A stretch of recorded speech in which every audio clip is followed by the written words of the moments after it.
আপনি মরে গেছেন কিন্তু নেকিটা বন্ধ হবে না, জারি থাকবে। আরেকটু খুলে বলি, অল্প দামে বেশি নেকি কোনটা? মসজিদে একটা উজুদ খানার বদনা কিনে দিলেন, এখন বদনা চলে না, এখন ট্যাপ হয়ে গেছে। আপনি এটা বদনা কিনে দিলেন, বুঝাবার জন্য বলছি। মারা গেলেন, এই বদনাতে যতজন মানুষ উজু করে নামাজ পড়বে, মরে গেছেন। 100টা লোক যদি দিনে নামাজ পড়ে আপনার বদনা উজু করে, ওই 100টা লোক যদি 100 করে নেকি পায়, আপনি তাদের কাছ থেকে 50 করে 50 করে নেকি পেতেই থাকবেন, পেতেই থাকবেন। বলুন সুবহানাল্লাহ। একে বলা হয় প্রবাহমান চলমান নেকি, এটা কোনোদিন বন্ধ হবে না।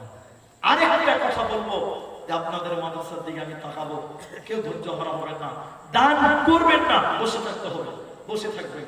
দান করা নেকি, দান করাও নেকি, দেখাও নেকি, দান করা শোনাও নেকি, দানে আমিন বলাটাও নেকি, সম্পূর্ণটাই নেকি। বলুন সুবহানাল্লাহ।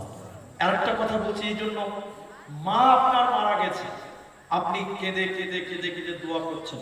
আল্লাহ রাসূল বলছেন, আও ওয়ালাদুন সালিহুন ইয়াদউ লাহু, নেক সন্তান যদি দোয়া করে আল্লাহ কবুল করে, দোয়া কবুল হবে, কিন্তু কবরের শাস্তি বন্ধ হবেই হবে, এই গ্যারান্টি মুহাম্মদ সাল্লাল্লাহু আলাইহি ওয়াসাল্লাম দেয় নেই। কিন্তু মুহাম্মদ রাসূলুল্লাহ বলেছেন, কেউ যদি মৃত ব্যক্তির জন্য দান করে, বাবা হোক, মা হোক, দাদা হোক, দাদি হোক, চাচা হোক, যেই হোক, মৃত ব্যক্তির জন্য যদি কেউ দান করে, সঙ্গে সঙ্গে আল্লাহ কবরের শাস্তি বন্ধ করে দেয়। বলুন সুবহানাল্লাহ। বলে কেমন?